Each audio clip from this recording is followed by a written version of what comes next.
Welcome to the Legally Speaking podcast. I'm your host, Rob Hanna. This week, I'm delighted to be joined by Angela Denning. Angela studied at Trinity College and is a qualified barrister. She also has IPA training in strategy and training. Angela has a wealth of experience in the court services in the probate office and as a deputy master of the High Court. Angela also spent time dealing with the Freedom of Information Request and whistleblowing legislation at the Department of Public Expenditure and Reform. Angela was appointed Chief Executive of the Court Service in 2019. So, a very big warm welcome, Angela. Thanks very much, Rob. Good to be here. Oh, it's a pleasure to have you on the show. Super excited for today's chat. But before we go through all your amazing experiences, we do have a little customary question here on the Legally Speaking podcast, which is, on the scale of 1 to 10, 10 being very real, what would you rate the hit TV series Suits in terms of its reality of the law, if you've seen it? The shoes are the right height. The ladies' shoes are the right height. Other than that, no, it's not very real. So fashion 10, law 0. And with that, yeah. We're going to move swiftly on to talk all about you. So to begin with, Angela, would you mind telling our listeners a bit about your background and career journey? When I finished in school, I went to Trinity College to do computer science. Then I left college at the time of a recession in Ireland, so everybody went on the dole, as I did, and I went off and did desktop publishing. So I worked for, it was called Buy and Sell, Ireland's free ads paper at the time, like small ads where people could sell their cars and all that kind of thing, worked for them for a bit. And then I got a job in the civil service at the end of 1995, and I came to work in the High Court in the largest public office in the High Court, which is the central office where you take in all the civil documents for all the cases. So I was there a couple of years, and I was sent to the King's Inns to do law at night, qualified as a barrister. At that stage, I'd moved to the probate office. My job there was personal applications. So instead of using a lawyer to do probate after somebody had died, you came in to do the application yourself.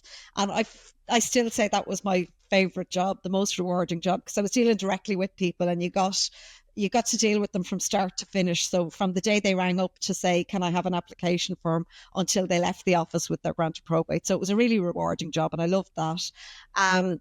I had finished the Inns at that stage, and I got promoted again. So I was sent back to where I came from, and I went back to the High Court as a registrar.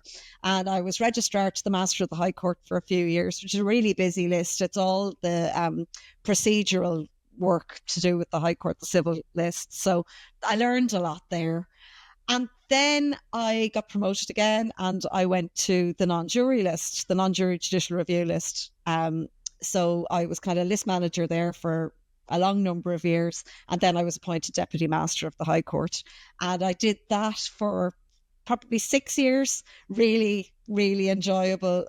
Great fun every day. I know they called me Judge Judy.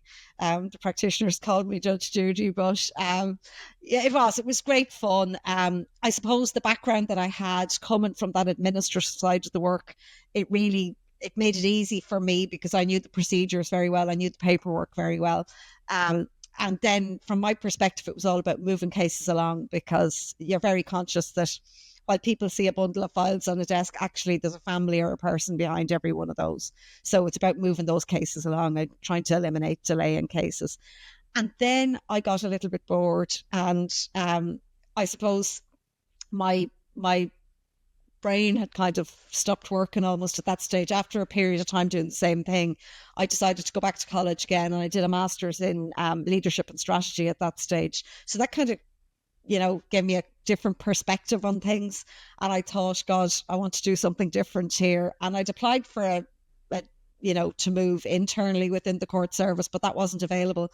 So I took the jump and I left, and I went to that evil Department of Public Expenditure and Reform. So it's the department in Ireland that gives out the money or not, and certainly the department that holds everybody to account for the money that's spent on public services in Ireland. So I went up there, and that was all about, the job up there was all about government reform. So lobbying, ethics, freedom of information, open data, data sharing. And when I kind of looked afterwards and thought, well, what's the common thread here? It was all about public trust in government. So it was all of the functions that kind of would give the public trust in government and how government dealt with them and with their money and so on. So that was really, really interesting. I absolutely loved that job. I was there for about a year and a half, and then the job was advertised CEO of the court service, and I was lucky enough to get to be appointed. I was at a judge's retirement a couple of weeks ago, and she said she had the best job in Ireland, and I thought to myself, no, you're wrong. I think I have. Yeah, I'm really lucky to be here, and it's a great job. You can kind of change the world every day. And richly deserved. And just listening through there of everything that you've achieved, you know, I'm just so proud that we've managed to get you on the show to kind of unpack all that wisdom, because, you know, you've had so many tremendous roles that you say you've thoroughly enjoyed. And a large part of what we're trying to create on the Legally Speaking podcast is to try and inspire people to have more fulfilling legal careers and get the information that they need to hopefully make better educated career decisions. So on that then, in terms of giving people an understanding who might be less familiar with the Irish court system, could you explain a little bit how that works in Ireland and perhaps some of the key differences from the court system in England and world, if at all? I would think there are very few differences. The law is the same pretty much. It's interchangeable almost. Scale is different. So we have 1,269 staff across about 51 offices nationwide. Very diverse in terms of population size. So Dublin Metropolitan District, the city, is 1.3 million people. Kilronan in the Aran Islands is a couple of hundred people, but we have to have court there 3 or 4 times a year. So like very diverse population, areas of the country that are poorly served in terms of, you know, just geography is difficult.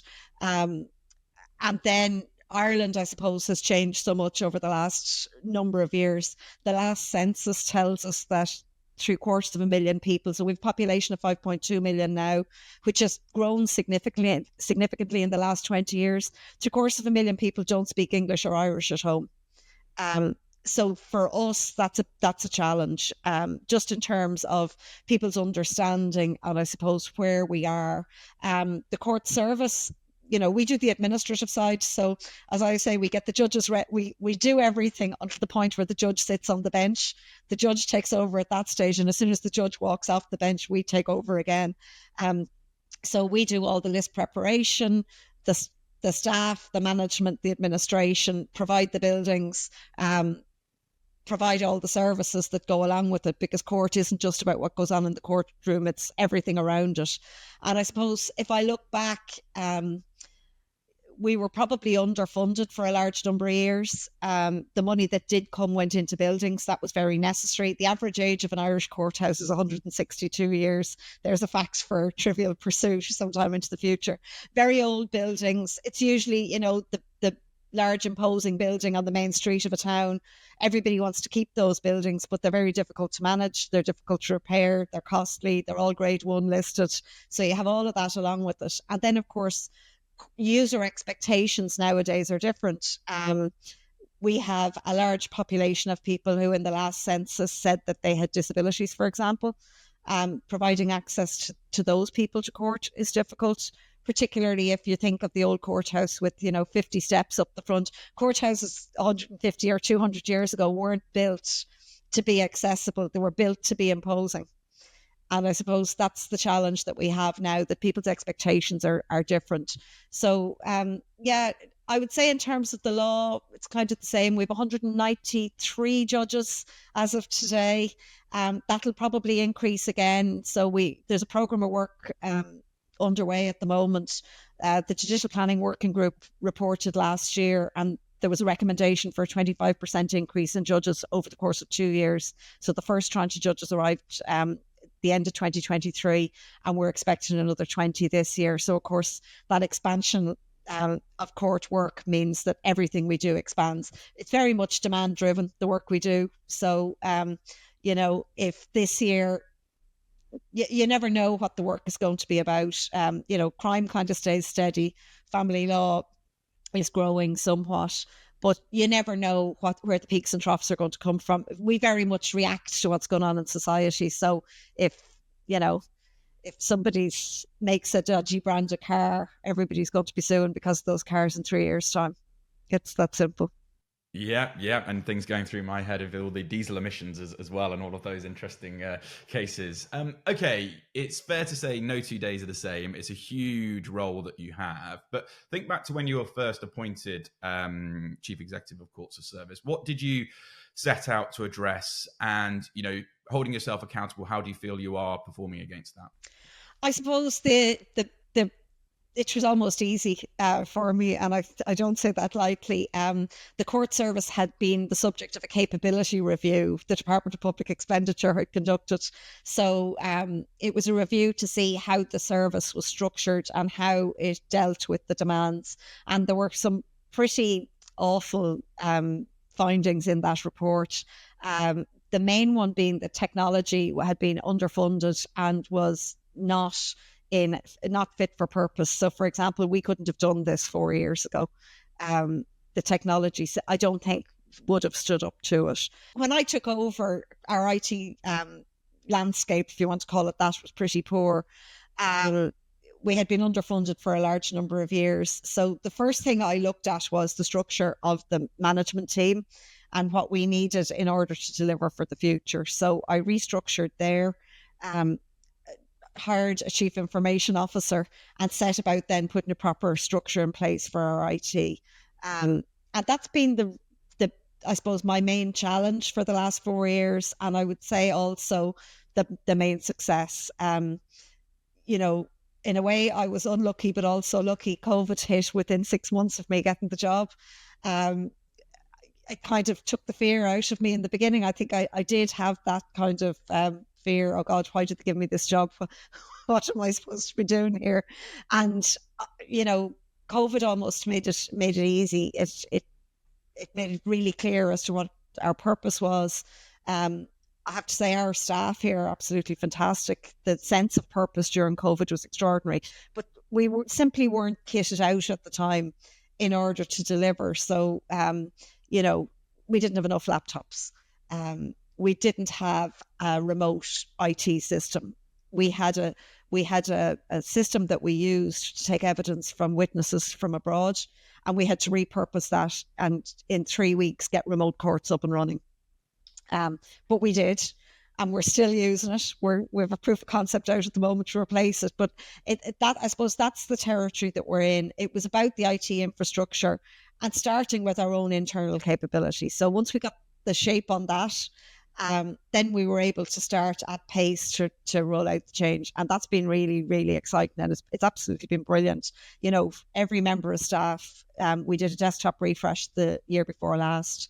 So every member of staff now has exactly the same kit, same laptop. It's made things much easier. Everybody's using the same mobile phones. It's meant then that in terms of how we work, flexibility, all of that, it's completely transformed the way we can work. If we have a red weather alert, it has very little impact now, other than a court building closing. It has very little impact on the work because people can work from home. They can literally take their laptop and go. We've done a lot of work on our Wi-Fi, so our infrastructure. We've moved to cloud in the main for a lot of our work. That's helped us in terms of security as well, because I don't think we could have kept our network secure the way we were previously.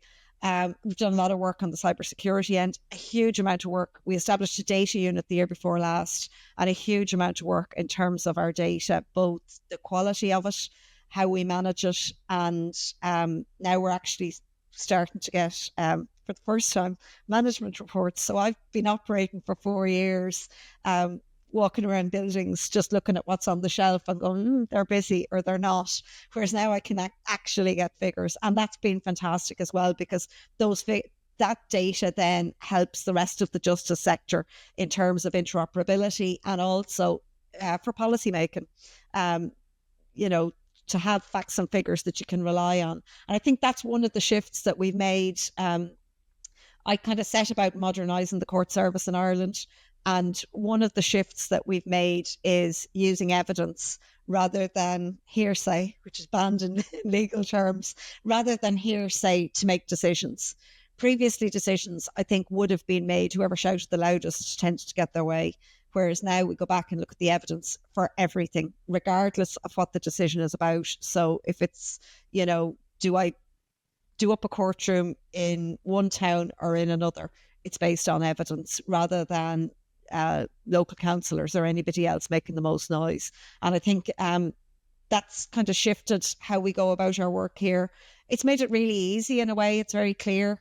And I think what the other change that we made was we've put the court user at the heart of absolutely everything. So if it doesn't improve things for court users, we don't do it. And I think that has been transformative. It's a very easy message to sell in terms of both looking for funding, looking for support. And it is that thing about making the entire system, building the system around the court user.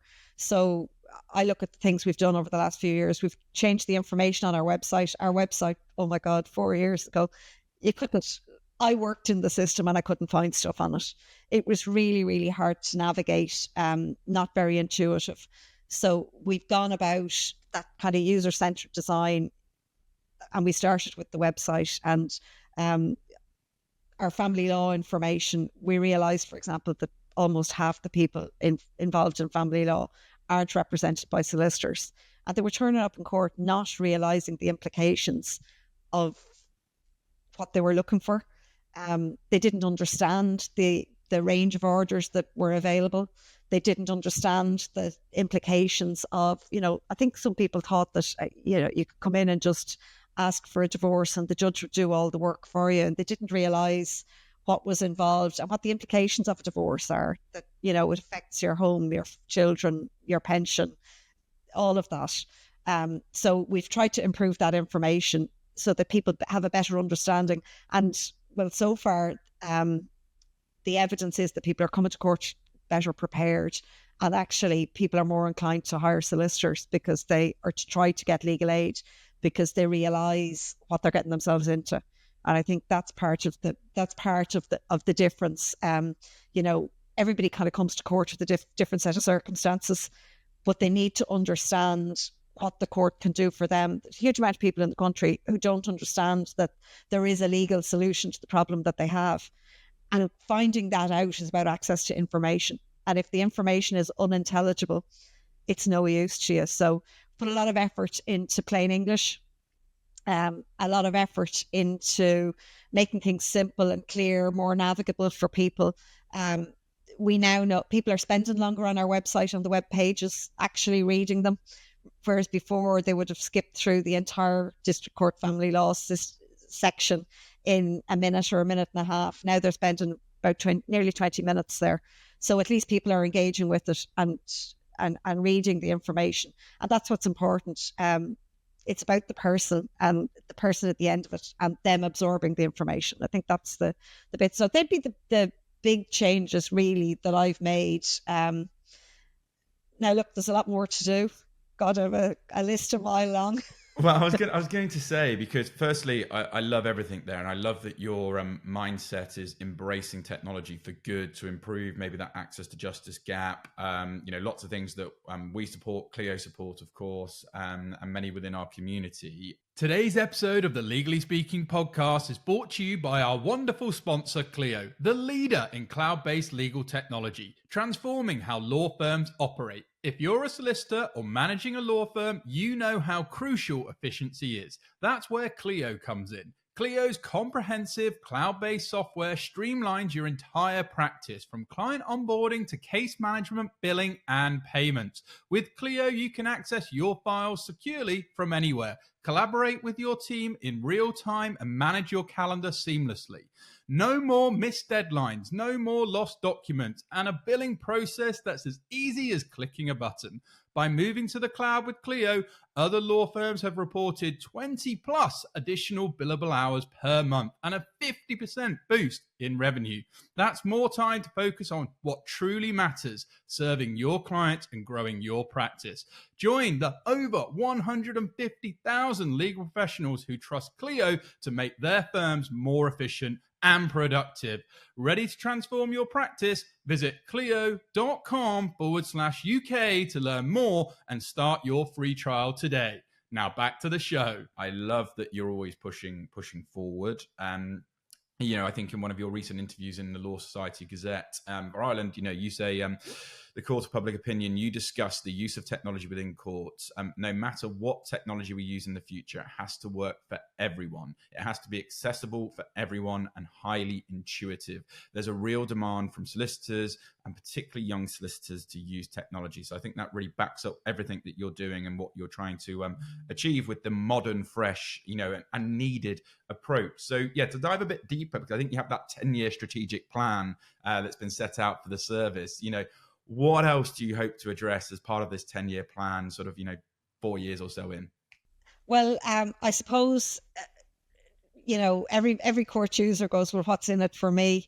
And for professionals, what's in it for them? And I think there's one of the things we're doing is we're building a single case management system for all court work. So we've started already. Last October, we had, which was a momentous day, we put a 30-year-old system in the High Court to bed and replaced it. So we now have different blocks of work on the new system. We're moving circuit court family law work over at the moment.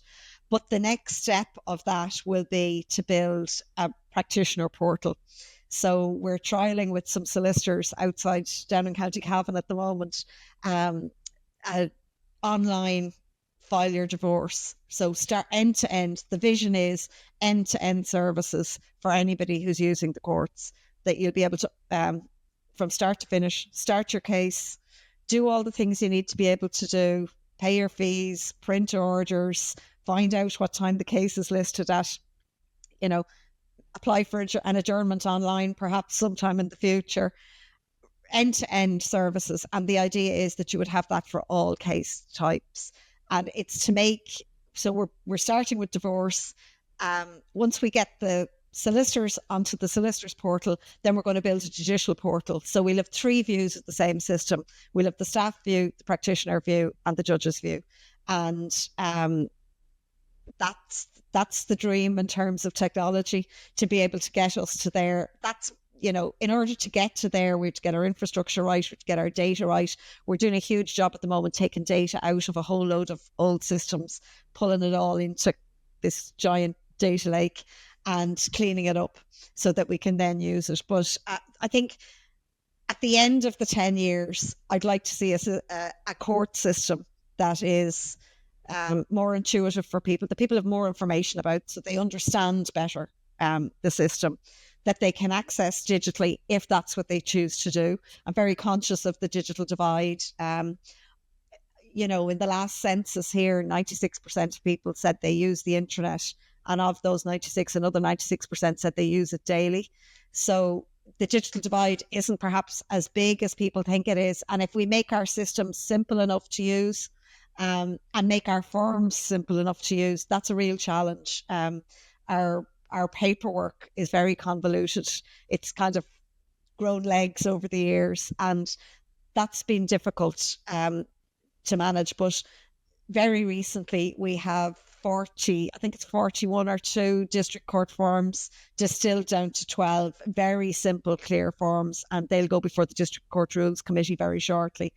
That's a game changer, both in terms of technology, but also in terms of the people using the system.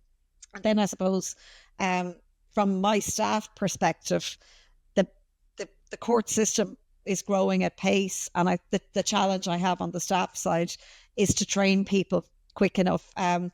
Younger people than me don't stay in their jobs forever. They kind of come and go, and they like to move more often. At the moment, our staff are staying in role about 3.5 years. You just about have them trained up and have, everybody has a good understanding of the job when they want to move again. And I think that's a challenge for us, and it's how to get people upskilled quicker the jobs we have are very technical. It's how to use technology to help people with the training. And actually, we've seen that we moved over to Teams just the end of the year before last. And what we now see is our staff are using Teams to help with training and queries and all of that kind of thing. So we have webinars in the mornings before court starts. The Teams chat is hugely popular. And it's mainly like if you're a registrar in court, traditionally you were stuck in court until lunchtime. You couldn't ask for help. Now you can send a Teams chat and go, somebody's after coming in here with this. Does anybody know the answer? Or does anybody know what I need to do? Or how do I draft this warrant? Whatever it might be. So we're seeing a big change there. So I suppose back to your question, at the end of the 10 years, what do I want to see? I want to see that interoperability. I want to see people having the choice to use digital if they want. I don't want to see people having to come to court offices anymore to get a form or to fill out a form. I want them to be able to do that from home. One of the things we did do over the last couple of years was we launched a jury portal. So people who get a jury summons can now, they have a QR code and they can reply to the jury summons using the QR code. And then we can contact people and say, no, you don't need to come on whatever day and all of that. We have a large uptake on that without much of a push at all, about 50% uptake already. And I suppose that's been really showed us that appetite. But when we went back and spoke to jurors who answered by paper, and we said, well, why did you choose the paper? Some of them said simply, I've no Wi-Fi at home. Some of them said, you gave us an envelope and we like to go to the local I was going to the post office anyway, or I was passing the post office, so I said I'd use the envelope. But I suppose it has shown us that people still want options. They want the option to do paper, but they also want to do things online. And I suppose my job is to make sure that people have as many options as possible, that we don't it's traumatic enough for people to have to go to court on the days they have to go to court without having to go and queue and go to court offices in order to do the paperwork part. And I think if we can take that burden off people, that'll be a real help. And particularly off practitioners. COVID has really shown us that legal practitioners don't want to travel if they can at home. If they can work from home, they're very happy. And the demand, particularly from the solicitors, has been huge for more remote access and for more online working, be that firms or whatever. So once we get that system complete end to end, I think that'll really help professionals. And it's tremendous. And I mean, this is a huge thing that you're working on. So, I will ask at the end where people can go and find out more, particularly about the open data portal. It's very clear that you are passionate about simplifying the legal process. Mentor said to me, I say it all the time on the show, if you confuse people, you lose people. I think really keeping things super, super easy, so almost like my toddler can understand it. I think you're going to get an increase in engagement and everyone's going to understand and also really understand, this is serious stuff. Typically people aren't coming here for something that potentially isn't very personally, could affect their whole livelihoods. Having these systems in place that are thoroughly simplified so everyone can thoroughly understand them is so important. So I tip my hat to you in terms of the great work you and the team are doing on that. I want to talk a little bit about some of the developments of law firms establishing their offices in places like Dublin and Cork, because we've seen a bit of a trend on that. How is the Irish Courts Service supporting firms coming from abroad? Well, it sounds a bit funny, but we don't really. We treat everyone the same. So it's very much I think many of the firms that are coming from abroad, it's corporate work, corporate work. So it's mainly high court work that they're involved with. So on the commercial and the chancery side of the house. So it's mergers and acquisitions, it's IP. So absolutely, we've put more resources into the commercial side of things, but that's demand driven again. The fact that there are, we have a lot of multinationals headquartered in Ireland, and they choose Ireland as the place where they like to litigate. And I suppose the establishment of the commercial court in Ireland about 20 years ago did support that. It's given people, the guarantee of speedy access to a judge to resolve disputes. And I think that's one of the things that has encouraged firms to come to Ireland. So, there's a project, a kind of a government project called Ireland for Law, and we do support that. But at the same time, if in the morning firms decided to come to Ireland to do, I don't know, small claims work, we'll support that equally. It's we follow the demand almost, or we try to predict the demand and ensure that we have the resources in place to meet that. So very much but I do think a lot of the firms that have set up here, they have their eye on that commercial type work. And that's all about the commercial court and the chancery list. And it's about us having enough judges in that list and then having the trained staff to support that to make sure that the cases get on as quickly as possible. And we have a big, we're building a courtroom downstairs here in this building actually at the moment for a big aircraft leasing case. The planes that were grounded at the start of the war in Ukraine. So we have 13 parties to that case due to start on the 4th of June, and the builders are happily banging away downstairs trying to get the courtroom ready for that. It's the biggest, physically biggest case we'll have ever dealt with in the country. 200 practitioners, I'm told, in the case. So that's going to be a biggie. And talking of biggies, you recently attended a Century of Courts conference at Dublin Castle. So the event was being held to mark a centenary of the Court of Justice Act 1922. So could you tell us the significance of this act, please? Well, the Act established the Irish court system. So previously we were part of the UK and we operated on the British system. And actually after the Civil War here, we had an interregnum period for a year and a half, 2 years, where the judges who had previously been appointed by our arch enemy in England stayed on. So we had what were called the Dáil courts, which were the Irish courts that had kind of been established during the Civil War. And then we had the traditional established courts. And everybody kind of agreed that rather than have anarchy, we'd just let the judges who'd previously been appointed by the British stay on and continue to do their job. So I thought that was a very pragmatic response at the time. But then in 1924, we got our own court system. So we got our own Supreme Court, a constitutional court.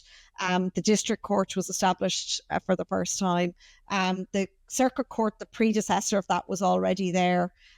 But it was, I suppose it was a mark of the country taken its first giant step to kind of mark independence from Britain. And I think that,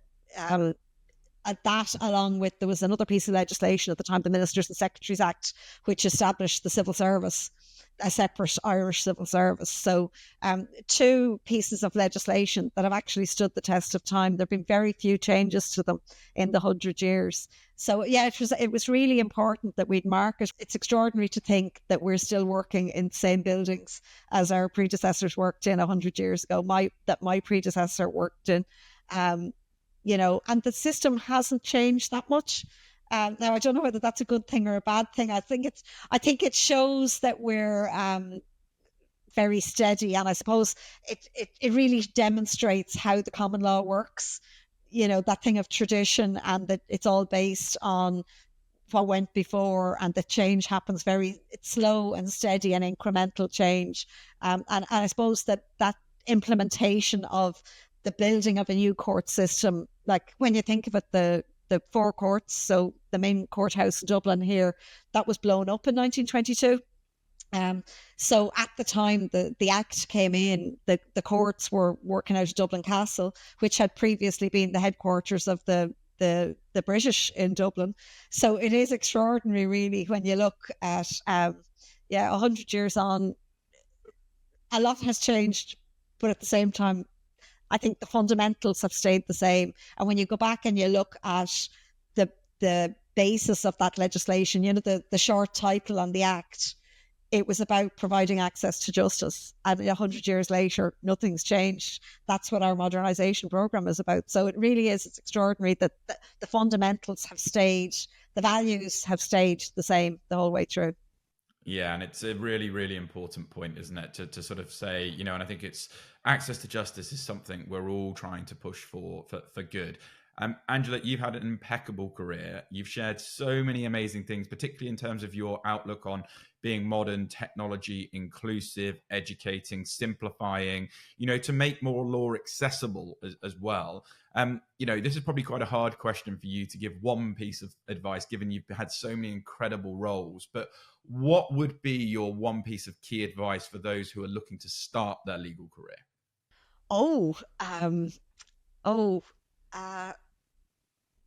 I think it would be to remember the people.